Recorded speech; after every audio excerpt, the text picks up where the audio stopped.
नमस्कार दोस्तों, stock market studies में फिर से एक बार आपको बहुत-बहुत स्वागत है। तो आज यहाँ पे मैं डिस्कशन करने वाला हूँ एक ऐसे कंपनीज के बारे में जो देखा जाए तो गवर्नमेंट कंपनी है।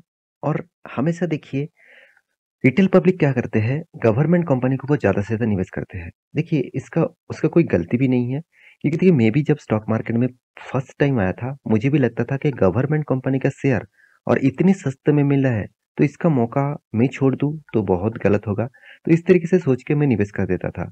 मुझे लगता था आज जो कंपनी मान के चलिए ₹50 में है, ऐसे भी बहुत सारे गवर्नमेंट कंपनी है जहाँ पे ₹50 से भी कम कीमत में आपको शेयर मिल जाएगा। तो वो शेयर अगर 500 चला जाए तो मेरा फंड तो 10 गुना हो जाएगा।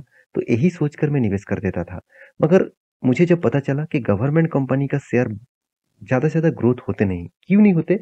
क्योंकि गवर्नमेंट उस कंपनी के ऊपर हमेशा डिविडेंड ले आते हैं, साथ ही साथ बोनस दे देते हैं, साथ ही साथ ओएफएस ले आते हैं। तो इस तरीके से कारोबार कंटिन्यूअसली वो करते रहते हैं। तो इसका मतलब क्या है? डिविडेंड, बोनस, ओएफएस, बायबैक, इस तरीके से स्प्लिट, इस तरीके से करने के पीछे एक ही रीजन है। गवर्नमेंट चाहते हैं उस कंपनी के ऊपर लिक्विडिटी हमेशा बने रहे। तो लिक्विडिटी का मतलब क्या है? देखिए मान के चलिए आप कोई भी स्टॉक के ऊपर मान के चलिए कोई भी स्टॉक के ऊपर आप निवेश करना चाहते हैं। वहाँ पे बायर और सेलर दोनों ही चाहिए, नहीं तो बाय सेल नहीं होगा, नहीं तो स्टॉक भागेगा नहीं और गिरेगा नहीं। तो बायर और सेलर में कितना ज़्यादा बायर है, कितना ज़्यादा सेलर है, उसको बोला जाता है लिक्विडिटी। इसका मतलब उस बाजार में मतलब उस बाजार के उस शेयर में, उस कंपनी में कितने लोग खरीदारी कर रहे हैं और कितने लोग बेच रहे हैं। जितना परसेंटेज बेस मतलब सबसे ज़्यादा रहेगा, वही कंपनी को अच्छा खासा लिक्विडिटी कंपनी माना जाता है। तो गवर्नमेंट कंपनी खुद की कंपनी के ऊपर प्राइस रेंज को इतना छोटा रखते हैं, हमेशा डिविडेंड देकर, साथ ही साथ स्प्लिट बोनस बायबैक देकर। तो उसके कारण कंटिन्यूअसली शेयर का प्राइस आपको सस्ते में मिलता है। और इस प्राइस को देखकर ज़्यादा से ज़्यादा अट्रैक्टिव होते हैं रिटेल पब्लिक। तो आज उसी से जुड़े कंपनीज के बारे में बात करूँ, क्योंकि बहुत सारे दोस्तों ने कमेंट किया सर एक कंपनीज के बारे में बात करिए इस मतलब चलो मैं कंपनी का नाम ही बताता हूँ। कंपनी का नाम है पावर ग्रिड। तो पावर ग्रिड कॉर्पोरेशन के बारे में बात करूंगा, क्योंकि बहुत सारे दोस्तों ने कमेंट किया सर 200 का कंपनी है अभी, तो क्या निवेश करना चाहिए? कंपनी 186 से लो करके आए थे और 248 चल रहा है। तो क्या अभी मौका है इस कंपनी को निवेश करने के लिए? देखिए मौका है कि नहीं वो तो आपको खुद पता चलेगा। कुछ पॉइंट्स मैं आपके साथ शेयर करूंगा, जो पॉइंट्स आपको मेजर जरूर करना है। सबसे पहले कंपनी का काम क्या-क्या है, मतलब कौन-सा काम करते हैं, वो आपको देखना है। कंपनी कौन-सा सेक्टर में काम करते हैं, वो आपको देखना है। अब ध्यान से देखिएगा, power grid corporation India limited क्या है? यहाँ पे देखिए कंपनी एक India largest electric power transmission company है। ट्रांसमिशन क्या होते हैं?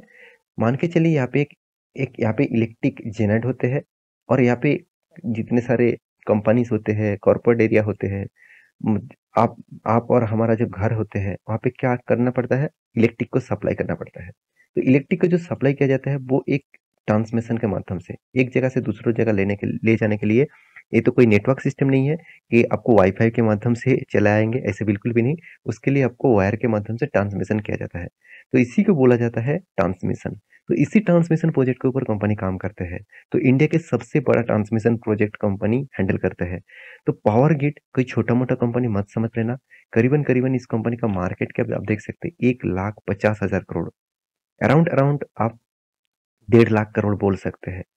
तो साथ ही साथ इस कंपनी का एंटरप्राइजेस वैल्यूज देखेंगे तो 2,75,000 करोड़। इसका मतलब इस कंपनी के साथ दूसरे कंपनी भी जुड़े हुए हैं, जिसका एक्स्ट्रा बेनिफिट इस कंपनी को मिल रहा है।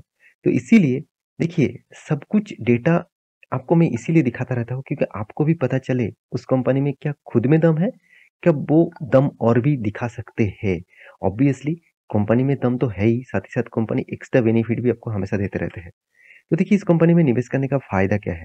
वो सबसे पहले आपको सोचना पड़ेगा, उसके बाद आपको इसका वैल्यूएशन देखना पड़ेगा। देखिए वैल्यूएशन मैं पहले बता दूँ तो कंपनी का वैल्यूएशन आपको ठीक-ठाक लेवल में दिखेगा। पी रेशियो 10 है, हमेशा कहा जाता है 10 से 30 के अंदर है। इसका मतलब इसका पी रेशियो लो लेवल में है। और दूसरी बात इस कंपनी का जो मार्केट कैप टू सेल्स वो बता रहा है, कंपनी ₹1 कमाने के लिए कंपनी को पे करना पड़ रहा है करीबन साढ़े ₹4 के आसपास। तो ये बात भी आपको समझना चाहिए कि कंपनी को कितना पे आउट करना पड़ रहा है, उस कंपनी को बचाने के लिए। तो डिविडेंड पे आउट के बारे में बात करें तो कंपनी देखिए 61% का डिविडेंड दे चुके हैं। आप ध्यान से देखेंगे तो इस कंपनी जबरदस्त डिविडेंड देते हैं, 61% का डिविडेंड, और इसी डिविडेंड के चलते हुए आज भी शेयर का प्राइस उतनी रेंज में रहा, उतना ज़्यादा तेज़ी देखने को नहीं मिला। तो एक बार इस कंपनी का डिलीवरी रिपोर्ट आपको दिखा देता हूँ। तो डिलीवरी परसेंटेज आपको देखना बहुत ज़रूरी होता है, क्योंकि इस कंपनी के ऊपर रिटेल पब्लिक के साथ-साथ इंस्टीट्यूशन किस तरीके से निवेश कर रहे हैं। आप ध्यान से देखेंगे तो एफआईएस, डीआईएस और पब्लिक सबने माल उठाया, तो इसीलिए 60 टू 60, 61, 64% का यहाँ पे डिलीवरी देखने को मिला। सबसे ज़्यादा बहुत ज़बरदस्त जाम देखने को मिला 16 दिसंबर में 72% के आसपास। उसके बाद छोटा-सा करेक्शन देखने को मिला डिलीवरी में, फिर से रिकवरी हो चुके थे। इसका मतलब कंटिन्यूअसली कंपनी डिलीवरी को मेंटेन कर रहा है। तो इस कंपनी के ऊपर लोग निवेश क्यों करते हैं? सबसे बड़ी बात, ये बात यहाँ पे छुपे हुए हैं कंपनी में के डिविडेंड में। मतलब कंपनी एक्स्ट्रा फायदा आपको हमेशा देता है। जैसे डिविडेंड, कंपनी टोटल जो इक्विटी डिविडेंड दे चुके हैं, आप देख सकते हैं। Company has declared equity dividend 147.50। इसका मतलब आपका जो इन्वेस्टमेंट है, उससे भी ज़्यादा, उससे भी 1.5 गुना ज़्यादा आपको रिटर्न मिल चुके हैं डिविडेंड के हिसाब से। मान के चलिए आपने ₹200 निवेश करके रखे थे, तो आपको करीबन-करीबन यहाँ पे ₹300 मिल चुके हैं, एक्स्ट्रा ₹300 मिल चुके हैं इस डिविडेंड के हिसाब से। इसका मतलब 200 प्लस 300 आपके पास करीबन-करीबन ₹500 हो चुके हैं। तो कुल मिलाकर डिविडेंड और शेयर के कीमत के हिसाब से। तो यही फ़ायदा देता है इस तरीके से कंपनी। तो कंटिन्यूअसली कंपनी डिविडेंड दे के आया है। जैसे प्रीवियस जो डिविडेंड था 27th अक्टूबर, तो इस डेट में कंपनी ₹5 करके डिविडेंड दिया, और वो भी देखिए इंटीम डिविडेंड था, और कंपनी फिर से एक बार फाइनल डिविडेंड दिया 23 मतलब अ, मई मंथ में दिया था। और देखिए 2022 में ही कंपनी 3-3 बार करके डिविडेंड दिया। फिर से एक बार डिविडेंड अनाउंसमेंट कंपनी करने वाले है। तो कंटिन्यूअसली कंपनी आपको डिविडेंड देते रहते हैं। कंपनी जब से स्टार्ट हुआ, कंपनी देखिए कब से डिविडेंड देना शुरू किया? 2008 से। 2008 से डिविडेंड देना स्टार्ट किया, तो आप कहेंगे सर तब तो 50 पैसा करके डिविडेंड मिलता था, तो इतना छोटा डिविडेंड लेकर क्या करूँ? देखिए 50% भी 5% के आसपास होते हैं। कंपनी का परसेंटेज के हिसाब से 5% डिविडेंड मिलना कोई छोटी-मोटी बात नहीं है। तो डिविडेंड के परसेंटेज भी आप देखिए कितना बड़ा परसेंटेज आपको मिल चुका है। तो एक्स्ट्रा बेनिफिट के हिसाब से कंपनी और क्या दिया, आप इसको ध्यान से देखेंगे तो एक्स्ट्रा बेनिफिट के हिसाब से कंपनी बोनस भी दिया 1:3 रेशियो का। तो 1:3 रेशियो का बोनस आपको मिला, तो इसका मतलब आपके पास अगर इस कंपनी का 3 शेयर था, तो आपको एक्स्ट्रा 1 शेयर मिल जाता।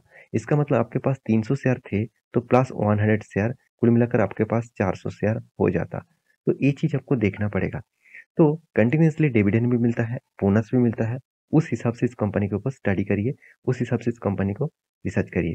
तो आप डिविडेंड चाहते हैं, तो इस कंपनी के ऊपर कंटिन्यू करिए। अगर आप डिविडेंड नहीं चाहते, आप एज़ ए इन्वेस्टमेंट करके पैसा कमाना चाहते हैं, रिटर्न कंटिन्यूअसली चाहते हैं, तो मैं ज़रूर कहूँगा इस तरीके से कंपनी से दूरी रहिए। क्योंकि इस तरीके से कंपनी आपको रिटर्न तो दिया, उतना खास रिटर्न नहीं दिया। जो कंपनी 10 साल में 10% और 5 साल में 7% का रिटर्न दिया, इसका मतलब यहाँ पे फ्रिक्शन देखने को मिला है। तो आप कहेंगे सर फ्यूचर में तो पावर का बहुत ज़्यादा ज़रूरत होगा, तो इसलिए पावर सेक्टर का तो बहुत ज़्यादा ग्रोथ होगा। हाँ, आपकी बात सही है, ये बात ज़रूर सही है, क्योंकि पावर सेक्टर सबसे ज़्यादा ग्रोइंग मोड में देखने को मिलेगा। कोई भी कंट्री अगर ग्रोथ करता है, उसका नेटवर्क सिस्टम और उसका देखा जाए तो पावर सिस्टम। तो देखिए चाइना में भी क्या हुआ था, पावर फॉल्ट हो गया था, कोल का माइनिंग कम होने के कारण। तो बहुत सारे इंडस्ट्रीज़, बहुत सारे कंपनीज़ बंद हो गया था पावर जेनरेट कम होने के कारण। तो इंडिया में पावर सेक्टर के ऊपर बहुत तेज़ी से काम किया जा रहा है, तो पावर ट्रांसमिशन कंपनी भी बहुत ज़्यादा फ़ायदा कमाएगा। तो इस कंपनी के ऊपर फ़ोकस रखिए, कंपनी ज़बरदस्त है। इसीलिए देखिए पब्लिक के बाद सॉरी प्रोमोटर के बाद इंस्टीट्यूशन कितने बड़े माल उठा के रखा। तो ये बात भी आपको ध्यान में रखना होगा। तो मेरी इस वीडियो आपको कैसे लगा ज़रूर कमेंट करना, और साथ ही साथ अब इस कंपनी का चार्ट पैटर्न आपको दिखा दूँ। तो कंपनी जब से स्टार्ट हुआ तब से लेकर कंपनी देखिए हायर हाई बनाता जा रहा है, मतलब इसका हायर हाई बनते जा रहा है। अभी यहाँ पे फ्लैट मूवमेंट देखने को मिला, और यहाँ पे लोअर साइड भी देखने को मिला। मेरे हिसाब से अगर कोविड के फिर से पैनिक सिचुएशन क्रिएट हुआ, तो फिर से इस लेवल को तोड़ सकते हैं, और ये जो लेवल था 125 लेवल, इस लेवल को तोड़ सकते हैं। तो आपको देखना है अभी कौन सा लेवल आएगा। अगर सस्ते में मिले तो उसका फ़ायदा उठाना है, और अगर कंपनी हायर लेवल को तोड़ता है, तो भी आप फ़ायदा उठा सकते हैं।